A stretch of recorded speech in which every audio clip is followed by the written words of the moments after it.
I've made a terrible mistake. I'm filming this so much later in the day than I should be. And also I just finished an energy drink and my hands are like, oh, my whole body is vibrating. I'm just telling the internet my truth. Hello humans, my name is Dael Kingsmill and welcome to part 2 of Monster Madness. You all voted on D&D monsters that I was gonna make videos talking about, how I would run them, how would I make encounters with them vague and evocative, and here we are, part 2, The Beholder. I have to admit, right up front, I've never been into beholders. I feel like that became obvious for anyone who follows me on Twitter when I very publicly discovered last year that Xanathar is a beholder. I guess I just never paid that much attention to the cover. But after really digging into them for this video, I want to run a beholder now. So let's get into it. There are two things that I really wanted to focus on. One, the little aberration flag on the monster stat block, and two, the eyes as a metaphor. Because for me, honestly, it's like, if they don't serve as a metaphor, then what's the point in making it all eyes? It's so many eyes. We're going to cover both of those as we go along. Let's walk and talk, figuratively speaking. I'm not about to pick up the camera and do like a West Wing. The party go to the Underdark for some separate reason, whatever it may be. Maybe they're meant to go down and rescue a lost expedition. Maybe they're part of a diplomatic delegation sent to negotiate with the Great Dwarven Kingdom. Maybe they're playing Out of the Abyss. What's important is that after however many days of travel, the party come through an entrance to an outcropping that overlooks the deep, shadowy darkness of a vast, titanic cavern. There's meant to be a city here. Maybe you took a wrong turn at some point, but no. After a long while, looking very closely, you see a single light source, way down below. It passes slowly by buildings and structures, blinking in and out of view like car headlights in a distant town. As the party watch, making myriad hushed hypotheses, the light source below comes to a slow halt, turning its beam in the direction of the torch-lit entrance above. The adventurers quickly snuff out their flames and duck out of sight. Whatever that thing is, it feels wrong. I kind of want the beholder's big central eye to act a little bit like a headlamp, like in odd 80s fantasy cartoons. I used the word beam, I probably shouldn't have. It's not so much, I'm not imagining like a beam of light. Like it's not like a torch where you can kind of see the line that the light is casting. I want it to be more like a lamp. Like it's just things are lit up where it is looking at them. Now, the reason I want this to be kind of set up in an underground city is, well, I mean, it's just great to have like really cool sets. Love a good scene setting. But I also want to give plenty of time for sneaking about and exploring the city, because I want the city to be able to serve as foreshadowing for an upcoming fight. As the party make their way through the dark and heavy silence of this place, they come across these bizarre scenes of warped reality. Streets comprised of diamond that reflects any small source of light, scattering it all over like a signal flare. A great hall, utterly empty. But when you toss a stone into the space, it plummets upwards, where it bounces off amongst the rubble of tables and chairs, all cluttered against the ceiling high above. Bodies among barricades kitted out with sweet-ass magic weapons that the players can loot and rejoice over until they realize, as they find more and more of them, they were all on bodies, seemingly useless to their wielders. When they get close enough in the darkness to see the tower of the main fortress, they see that the top of it is exactly where it should be, despite the fact that its lower half, blasted apart, fragmented into pieces, all orbiting slowly around an invisible center. Here's where we get that aberration flag, right?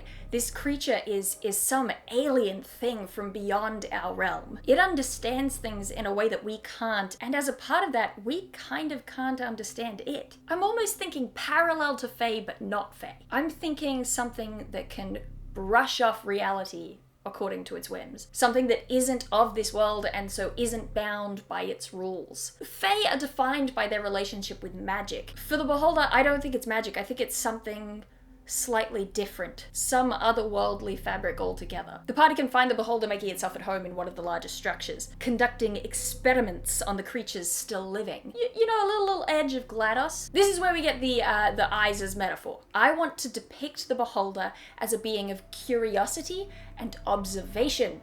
Aha! Eyes, observation, aha! there it is. It's just a little metaphor, just a little one. I was talking to my brother about my ideas for this video. I pitched it to him by saying, I think I phrased it as, what it does to creatures, what we would call chaos, it might call science. And Reese went, wait, hold up, look up the League of Legends website right now. And he had me look up the dialogue of a character called Vel'Koz, who I had never heard of before, but it is exactly what I'm going for here. To a T, the exact thing that I had in mind. Honestly, seriously, if you want inspiration for what I'm talking about in this video, just go and look up a video of all of the sort of one-liners for Vel'Koz. Just liberally take stuff from there. But the point is, this creature is totally alien, from another realm entirely, an aberration, you might call it. And it is simply fascinated by everything it finds here. You can see its hulking shape through the doorway, blocking your view of whoever it's talking to. Or talking about, really. Because it's more like it's talking to itself. Why must the skeleton be on the inside? I've encountered many creatures on this plane who wear theirs like armor. Let's see what happens. Pain-racked howls reverberate off the walls and the insides of your skull, and they go on and on and on. Underneath, if you listen carefully, you can hear the thing noting calmly to itself. Observation. Subject XT824 continues to scream, much like the others. I want that sort of incidental taunting, right? Like, it genuinely isn't trying to spook you, it's not going out of its way, but that in itself is part of this uncanny feeling that it's evoking. It only speaks truth or seeks truth. I see you moving. Nothing else moves down here. Your species intrigues me. Let's take a closer look. Praying? How quaint. Does this world still believe in gods? I would love a bit of cat and mouse here if you can swing it. You know, like maybe the main goal is a rescue mission, so the party's really just trying to get in and out. That sort of thing would be primo. The beholder trying to find them, the party trying to hide. Super neat, but you know, it's hard to predict what your players are actually going to do. So it should still be fun if your players decide to just leap directly into battle. So let's talk about combat abilities. Most of the beholder stat block will remain pretty much the same. It probably will get a little bit of an int boost. I am going to give it true sight because I think that a creature made of eyeballs whose defining feature is its eyeballs should just probably have true sight. That feels right to me. I've also got its, headlamp eyeball thing. It doesn't do all that much, I guess, but it just looks cool. Particularly if you do get that game of hide and seek going. But, it can also just serve as a really easy visual marker of where the anti-magic field is pointed. Even if only in the player's minds, they can visualize where it is looking. Okay, now the big changes.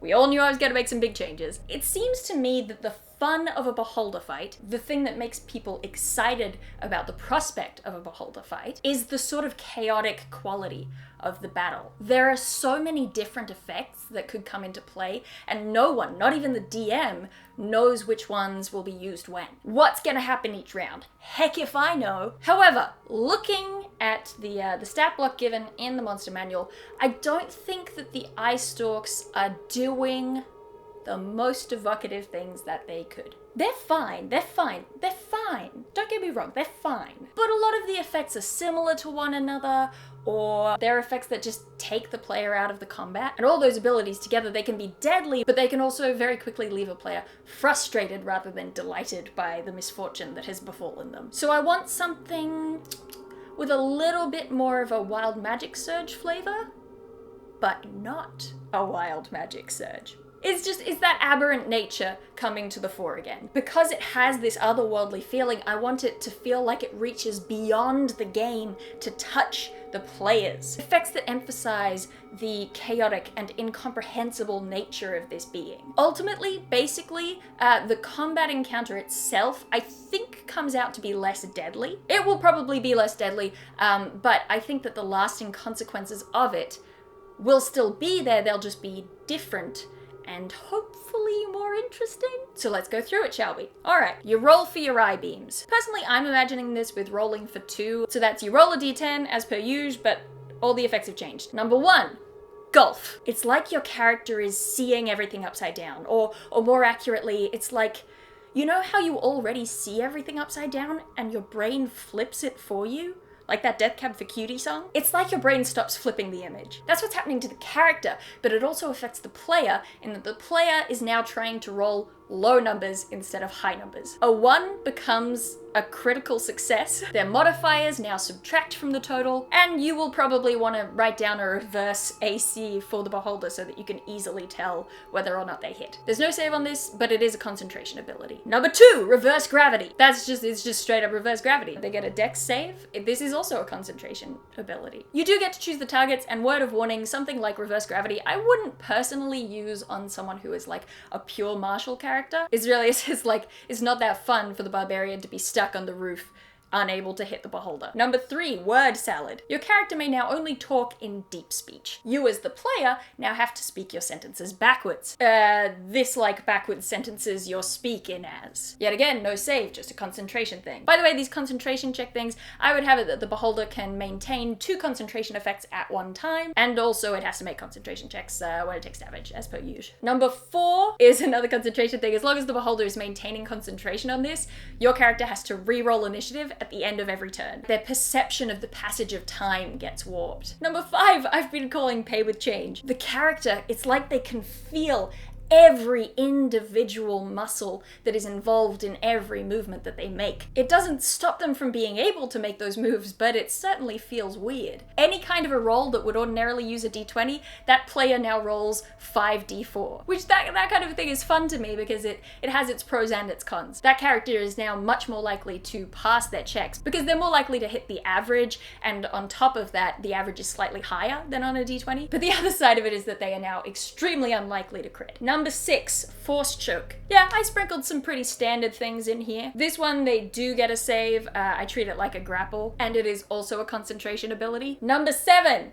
Geodude. This is just an I-beam that hits a part of like the surrounding brickwork or stone, and it gets up and it turns into a little rock monster creature that joins in the fight. Nothing too special, just, added combatants. Number 8, spell slot exchange. The character's memory is broken down into just moments of time. This one, there's a saving throw using their spell modifier as well, so they're actually, it might not even happen. Whatever is that character's highest remaining spell slot, so, say 4th level spell slot, now they no longer have a 4th level spell slot. They have 4 1st level spell slots. Time to get creative, wizard. Number 9 is just a straight up brain pain. They just take a bunch of psychic damage. There's a save. But number 10, if the beholder rolls a 10 on its I-beams, it now gets to roll on a crit table. These are the big ol' effects. I've only got 6 things on the crit table. If you roll a 1, that character rolls a d8, and going through the player's handbook races, excluding, of course, what they already are, whatever they roll, their character becomes that race.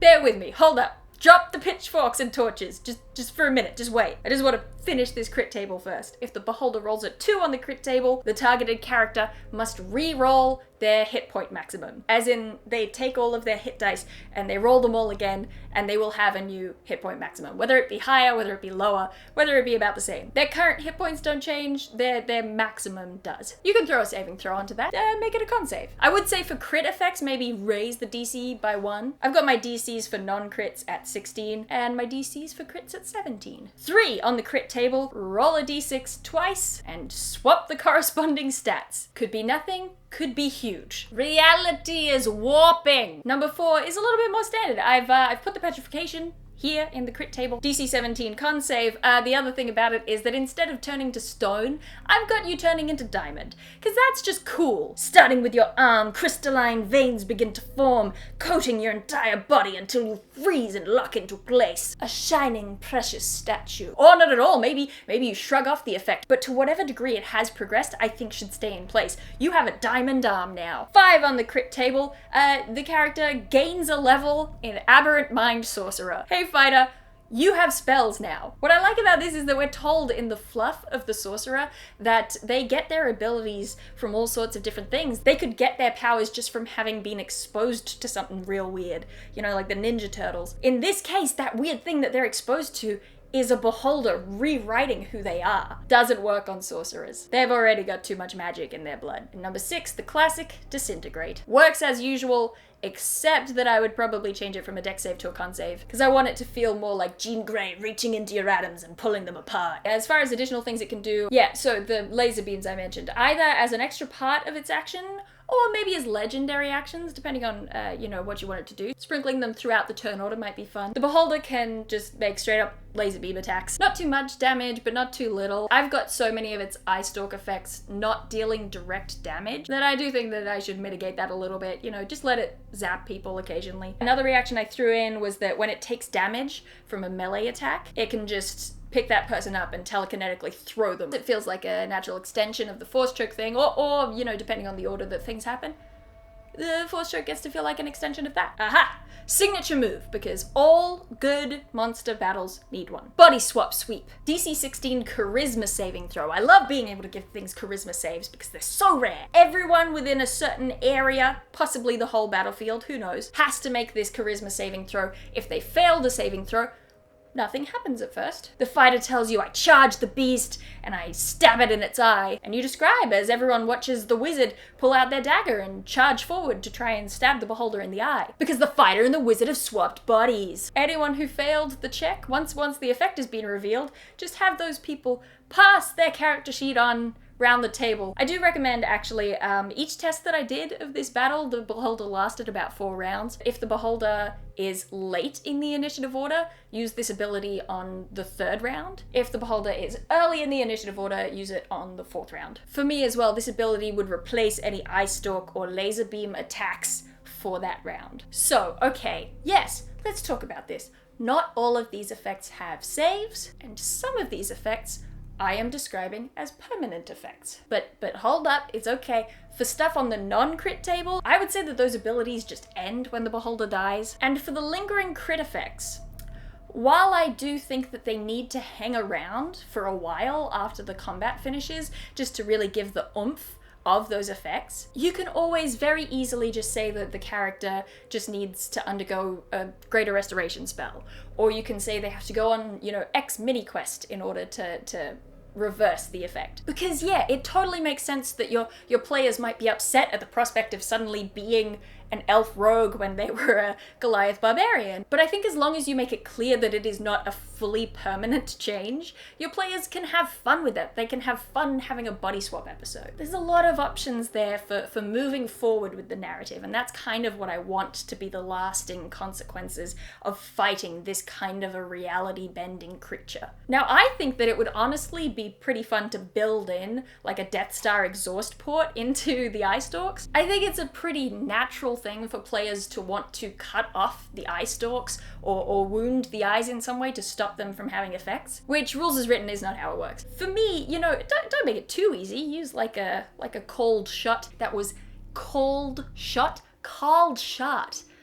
not cold shirt. We had trouble with that last time I mentioned it. To me, that is fine. There are so many eye stalk effects that them cutting off an eye stalk, having one of those possible effects eliminated, just increases your chances of rolling one of the other effects that you haven't seen yet. Something that's new and is exciting. That's great. I actually kind of want that to happen. It's probably also worth mentioning that the Beholder, for me, is not one of those creatures that I'm like, oh, it's one of a kind. That's something I do with a lot of the big monsters. Beholder's not one of them. Because if the party run into another Beholder down the line sometime, I think you should make up a bunch of new, different abilities for it to have. Stuff the players haven't seen before. No 2 Beholders are the same, so even if you kind of know what you're getting into this time, you really have no idea what you're getting into. So anyway, I'm very concerned that I've forgotten to mention something, but hopefully not, because it is fully dark outside now. There are 2 more of these Monster Madness videos coming out in the coming weeks, so if you don't want to miss them, hit the notification bell.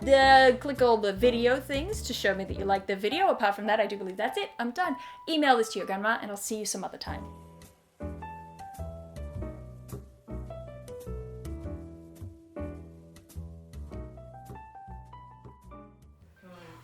Shut the door now? Go for it. Mother. Can I shut the door now? Thank you.